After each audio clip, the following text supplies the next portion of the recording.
Welcome to another Chatting with Ingram. Now, today I've got Richard Nugee. Now, Richard Nugee is a recently retired Lieutenant General from the British Army.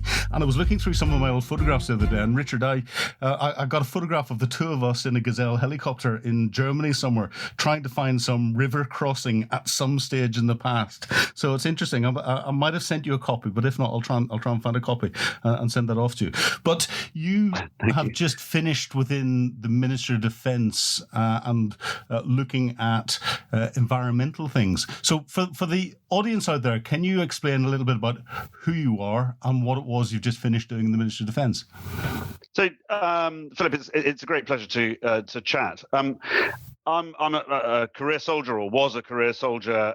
Started in the Cold War and the days of going to Northern Ireland on a very regular basis.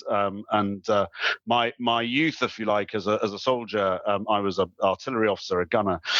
Was spent 4 tours of Northern Ireland in the first 5 years of my service, which gave me a fantastic grounding in leadership as well as understanding what is in the art of the possible of that sort of campaign, and then have gone through the sort of commands of commanding a battery in Bosnia and Kosovo, commanding a regiment in Iraq and Cyprus, and then went out as to Afghanistan as a brigadier in 2006, and returned there as a major general in 2013 to close down NATO from the 70,000 troops. I was sort of put in charge of the plan to get us down to the 8 or so thousand that are there today, closing 100 odd bases.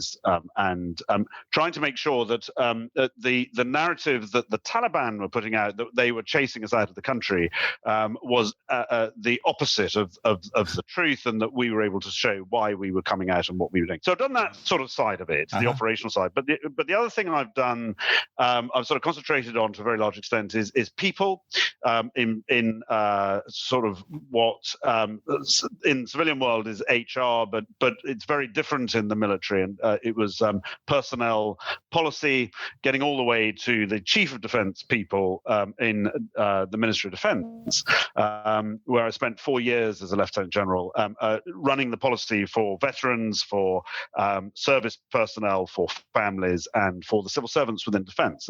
In all, about 3.5 million people were indirectly affected by the sorts of policies that we were putting forward. But then at the end of that, I've been very keen on the environment and climate change for quite some time. My house is from sort of March till October is off the grid because we've got enough solar panels to make that so. I'm putting hydro into my house.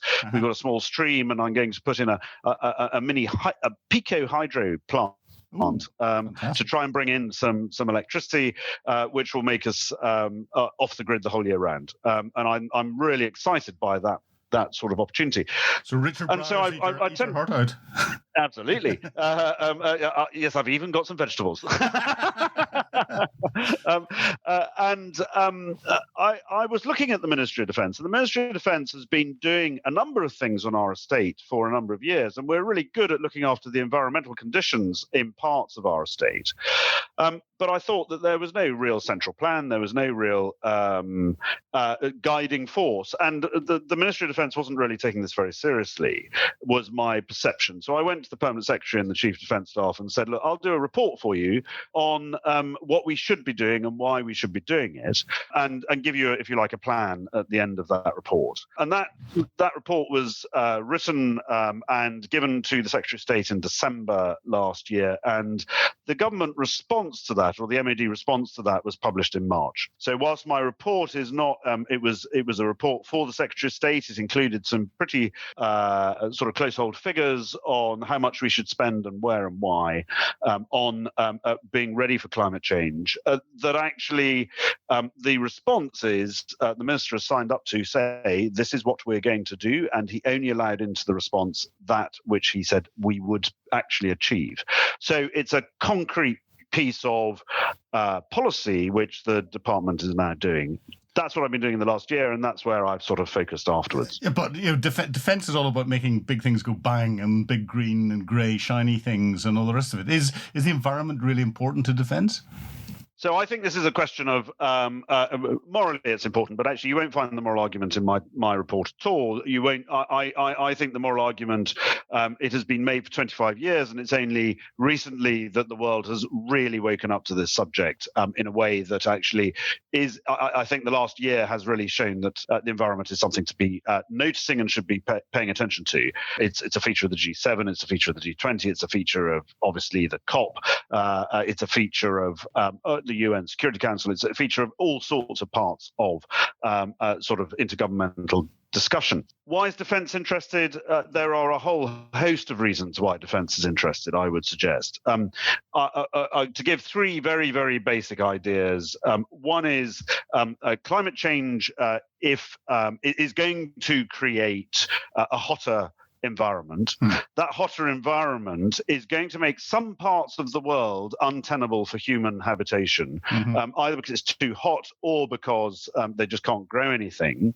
And south of Sahel is a very good example of that. Yeah. What happens when that happens? People move. We have, and so they migrate. It's internal migration, it's displacement, but they move because they can't survive in the environment in which they're in. And that is going to get a larger part of our world. That is, we know from our history that is going to cause tension. If peoples move, they move into an area where, funnily enough, people are already living, and that causes tension. Yep. So there's growing prospect of tension which might spill into conflict. Yep. Take another small example of that. Those that are displaced tend to move to cities. That is a perfect recruiting ground for the likes of al-Shabaab, the likes of Boko Haram, and the likes of ISIS. And we know that ISIS went round the markets in Iraq looking for the displaced people who had nothing to their name and offering them an income for joining ISIS. So a lot of ISIS fighters were not, if you like, zealots of the ISIS regime, but were just doing it for an income. And we know that in that sort of environment, that's what happens. So the more people you displace and put in cities trying to earn a living, the more opportunity there is for radicalization and recruits for places like Boko Haram and al-Shabaab and ISIS. So that's the sort of second aspect of it. And then there's, in a similar sort of vein, the Arctic ice is due to melt, according to the scientists, in about 15 to 20 years in the summer. Open water in the summer in the Arctic. Well, who owns that water? Is it the Russians who claim it? Is it a Russian internal sea? They claim it. They've put a flag underneath the North Pole. It's at the bottom of the seabed, but which they put with a submarine. Is it a Russian sea or is it an international water?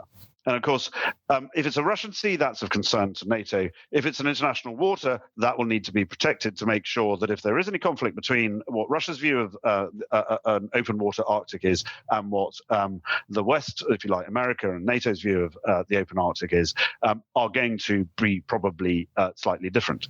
And so there is a place there we need to understand what climate change is doing to our operating environment.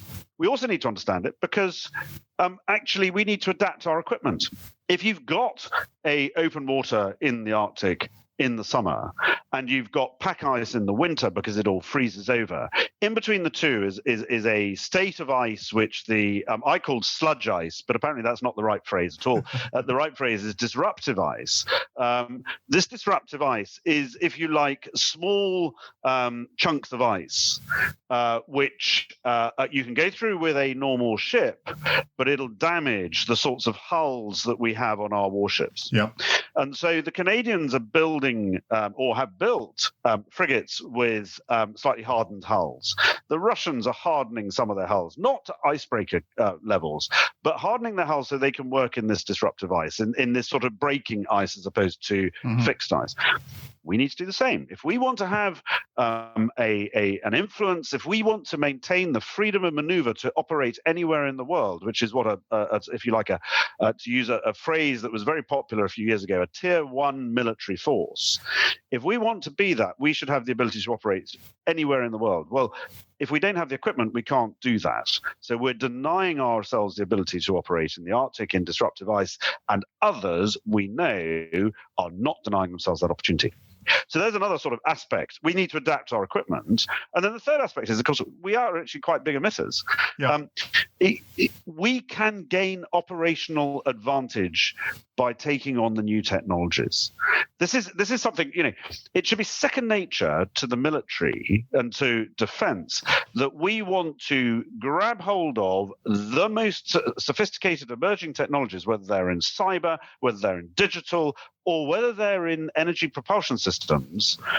We want to be able to grab those and take them to our advantage. So a hybrid armored vehicle that is part battery, part diesel engine actually has advantage over a total diesel engine.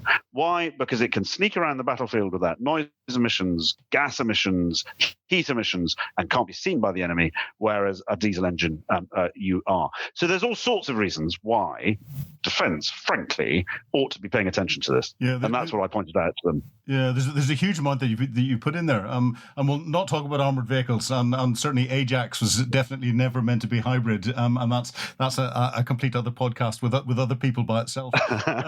But you brought out why the military are involved and how the environment's impacting in that, but also in the conversation you mentioned the impact that there is on people movement and terrorism and everything else, and therefore there's a real link to the security state and the threats that there are against us in the UK and against other countries around the world. And I know you've very kindly agreed to come and talk at the International Security Expo 28th, 29th, and you're actually talking on the 29th of September at Olympia in London, and talking about that link between security and the environment. Can you expand on that a little bit more?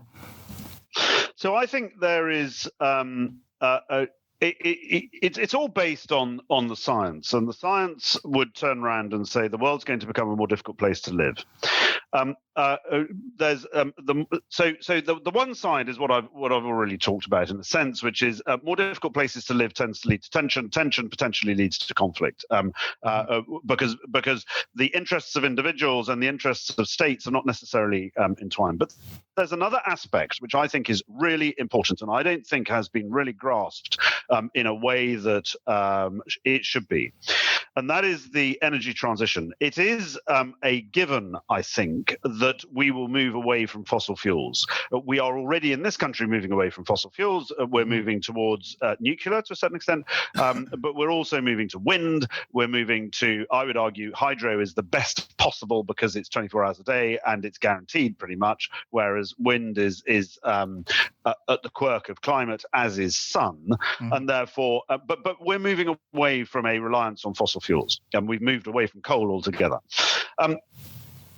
Those countries whose income, whose GDP is dependent on fossil fuels, have got to diversify if this becomes a world movement to move away from fossil fuels. Yeah. They have to diversify because otherwise their income will just reduce. The problem is that they have to diversify at the speed at which the consumers of fossil fuels are divesting themselves from fossil fuels. And that is not necessarily at the same speed. And so what you've got is the potential in the long term, 50, 60 years away, you've got diversified economies that are thriving on a non-fossil fuel environment. And you've got a fossil fuel reduction going faster than they can get to that state in 50, 60 years' time. That is going to lead to a radical diminution, if you like, of their income because they won't have had time to diversify. What happens to countries when you put them in a corner? When you back them into a corner of less income, or you back them into a corner geographically? Well, in this case, we're talking about less income because we're taking away their livelihood. What do countries do in those circumstances? Those countries quite often have internal unrest, which can lead to all sorts of unpredictable things, as we saw in the Arab Spring, or it leads to some countries lashing out. And I actually studied for a short while the foreign policy of Russia in the early 1900s. And in the early 1900s, they genuinely thought they were surrounded by enemies. What did they do? They actually went, and there's all sorts of reasons why. And I'm not an expert on the history, but they went and attacked Japan. Yes. They went and attacked somewhere to divert the attention and to try and get out of what they saw as a stranglehold.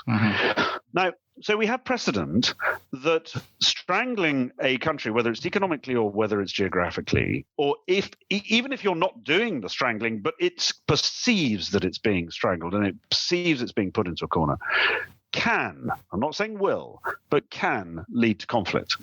That's something we as a world ought to be aware of. We should be helping those countries diversify as fast as possible and as much as possible.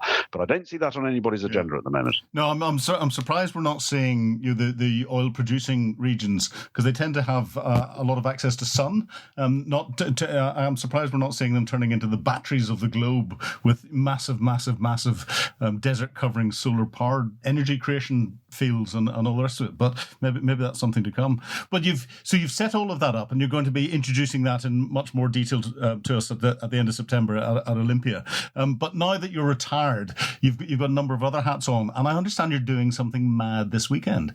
So it is completely mad.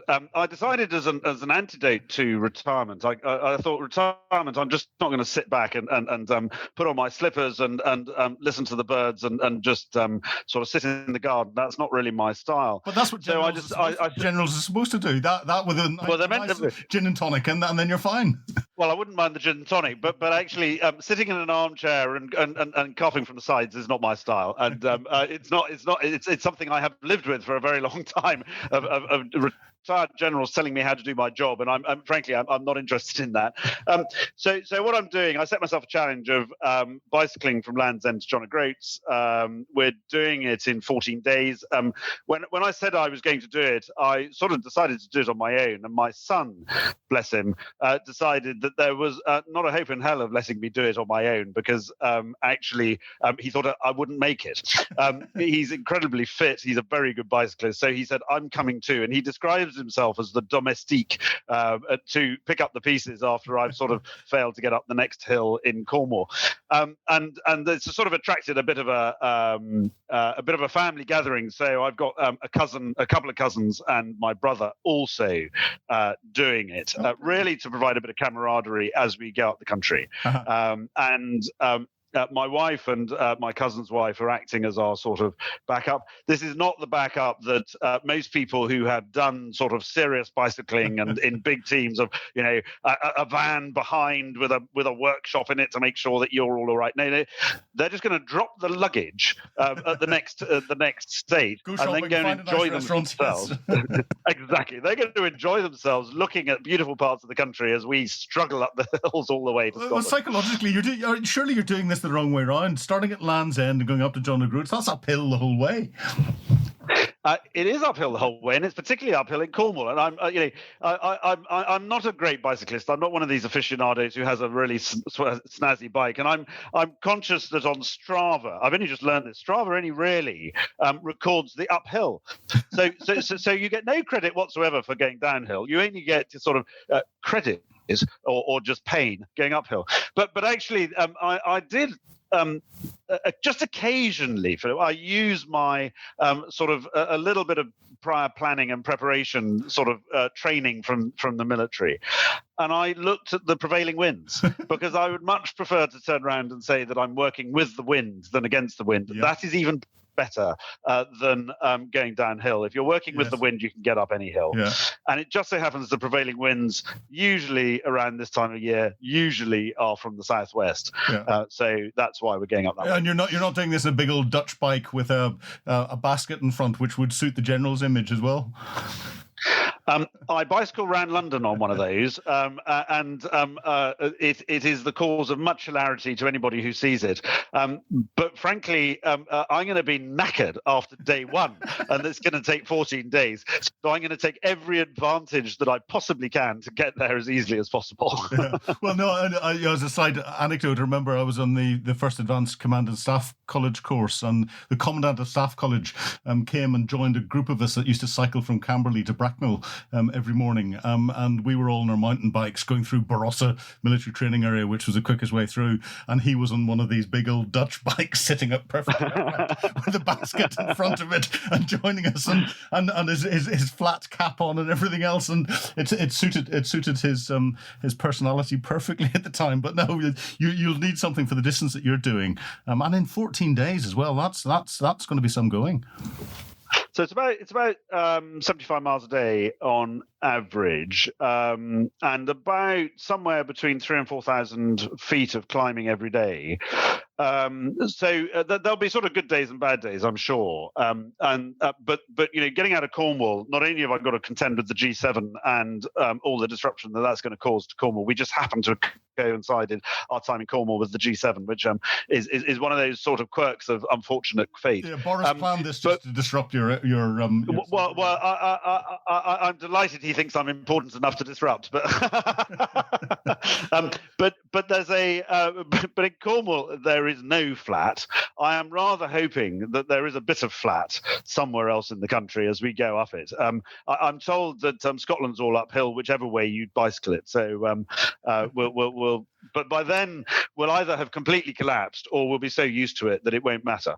I think at sort of day 10, I think we get into Scotland. No, you're not just doing this because you're mad. You're doing this for the Scar Free Foundation, which you've got some connections to. Can you tell us what's your connection to the Scar Free Foundation and what is it? So I'm a trustee of the Scar Free Foundation. Scar Free Foundation is a brilliant, relatively small charity.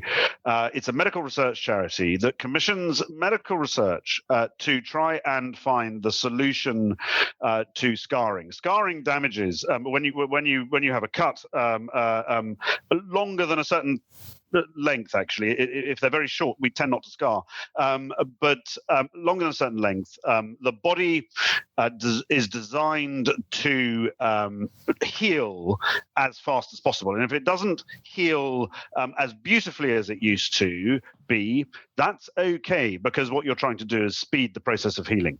And the way it does it actually is it sends what is effectively scaffolding, so that you're filling a mesh rather than filling an open space. That's what the body does. It's called collagen. It's the white that you see on a scar if you have any scars. That is a process that actually embryos don't do and certain animals don't do. They don't rush collagen to the site. But we as humans don't rush collagen to the site before you're born. So embryos that are still in the womb don't scar. I have no idea how scientists have shown that, but there's scientific evidence behind it. Mm-hmm. So we have a gene inside us which says don't scar. We have a gene inside us which says if it's not life-threatening, don't scar.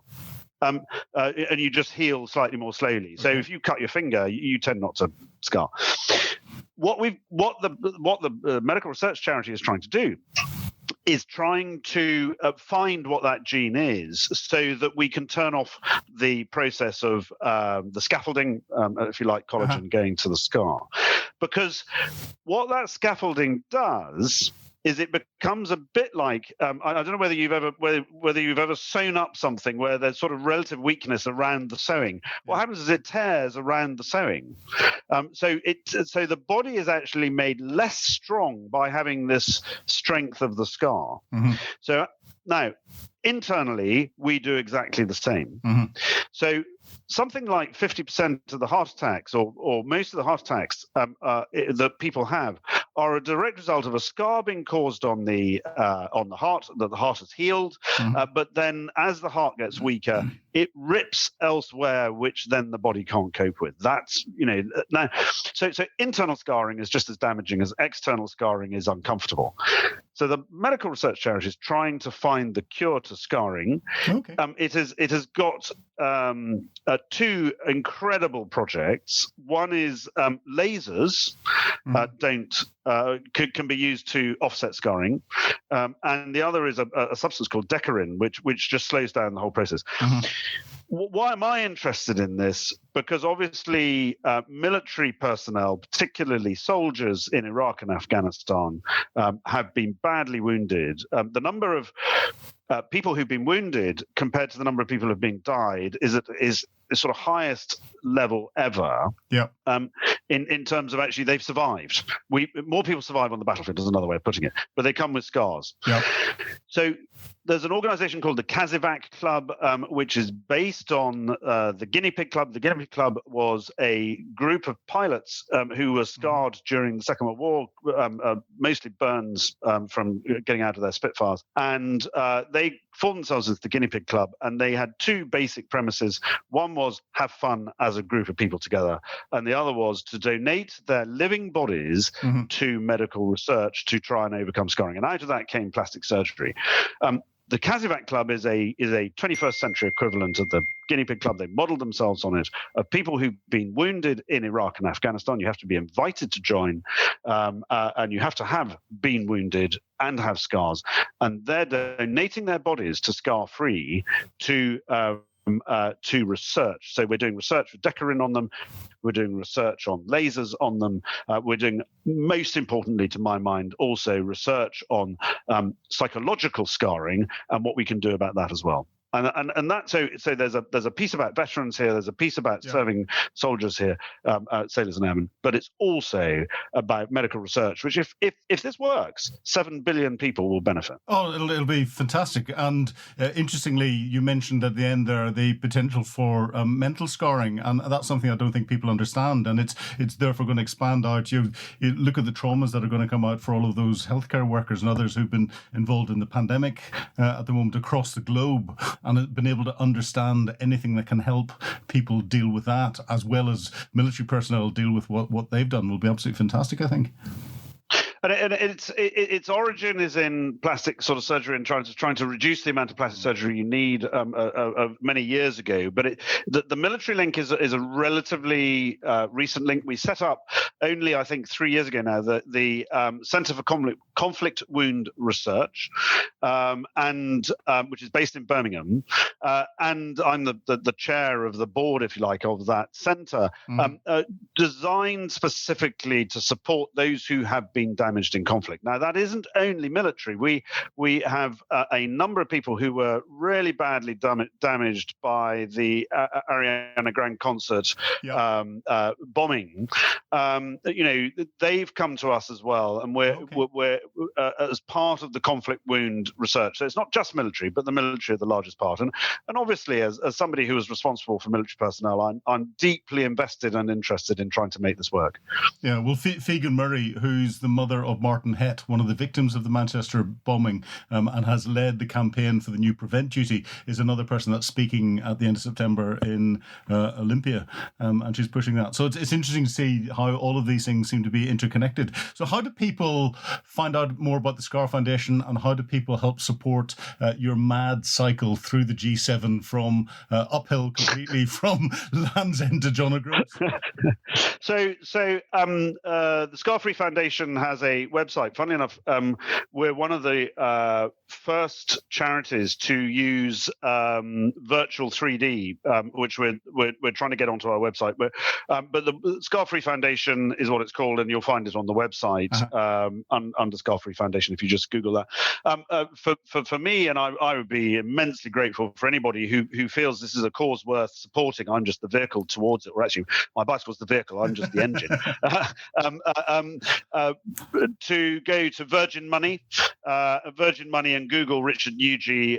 It's such a rare name that actually you'll get me, and you'll find my giving site, which explains a little bit more about Scar Free, but also explains this mad thing that I'm doing to try and raise money for them. Well, Richard, I'll put a link to the site in the blurb underneath the podcast here. But I wish you every luck in getting through the American blockades that are going to be all around Cornwall. B, all of the hills. C, the saddle sores that they're inevitably going to be. Sadly, yes. My mind boggles on that. But and wish you every luck at raising as much money as possible. And look forward to listening to you talking at the end of September. It's been a real pleasure talking to you this morning on Chatting with Ingram. Philip, thank you very much indeed. I've thoroughly enjoyed it. Thank you for listening. Please feel free to share if you like what you've heard, and I look forward to being with you next time.